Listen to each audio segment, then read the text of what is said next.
Class 10th second board examination को लेकर CBSE ने आज एक बहुत ही इंपॉर्टेंट नोटिफिकेशन रिलीज किया है। तो सबसे पहले नोट कर लो, तुम्हारे सेकेंड बोर्ड एग्जामिनेशन होने वाले हैं मई 2026 में, और सीबीएसई आप सभी को ऑप्शन दे रहा है किसी भी 3 सब्जेक्ट्स में दोबारा री एग्जाम में अपीयर होने का। अब इसका एक पूरा शेड्यूल सीबीएसई ने रिलीज किया है, जिसके बारे में उन्होंने एक्सप्लेन किया है अपने इस नोटिफिकेशन में। तो ये शेड्यूल है बेटा आप सभी के सामने, मैं आपको उसको समझाती हूँ, ध्यान से सुनेंगे। सबसे पहले आपका पहला फेज है जिसमें कि आपको एलओसी सबमिशन करनी होगी। एलओसी का मतलब है लिस्ट ऑफ कैंडिडेट। अब एलओसी सबमिशन के लिए आपको जाना है अपने स्कूल में।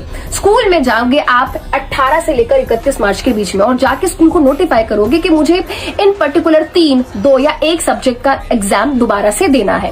अब इस फेज में आपको कोई भी फी पेमेंट नहीं करनी है। आपको फी पेमेंट करनी होगी आपके रिजल्ट डिक्लेरेशन के बाद, यानी कि जो भी बोर्ड एग्जाम आपके हो चुके हैं, जिस दिन भी उसका रिजल्ट डिक्लेयर होगा उस दिन से लेकर 5 दिन तक का आपको समय मिलेगा, और जो भी सब्जेक्ट आपने उस टाइम पे चूज करे होंगे आप उसकी फी पेमेंट कर सकते हो। नोट करेंगे, आपने रिजल्ट से पहले सोचा कि आपको 3 एग्जाम देने हैं, बट आपका मूड बदल गया और आपको लग रहा है कि नहीं मुझे केवल 1 ही एग्जाम देना है, तो आप केवल 1 ही एग्जाम की फी पेमेंट करेंगे। एक सिंगल सब्जेक्ट की फी है 320 रुपीज। लाइकवाइज आप 2 या 3 सब्जेक्ट में अगर आप दोबारा से रीअपियर होना चाहते हो तो लाइकवाइज आप 960 रुपीज का पेमेंट करोगे। अब यहाँ पर रिजल्ट डिक्लेरेशन के बाद बहुत सारे बच्चे होंगे जो चाहेंगे कि हम दोबारा से एग्जाम देना चाहते हैं, तो सीबीएसई अपना सेकंड फेज ओपन करेगी।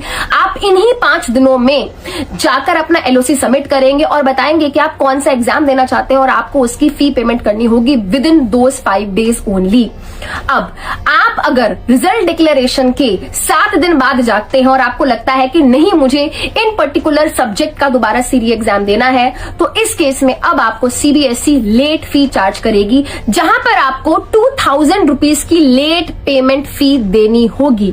यानी कि अगर आप 1 एग्जाम में अपीयर होने वाले हैं तो 320 प्लस 2000 रुपीज लेट फी, और अगर आप 3 एग्जाम में अपीयर होने वाले हैं तो 960 प्लस 2000 रुपीज की आपको पेमेंट करनी होगी।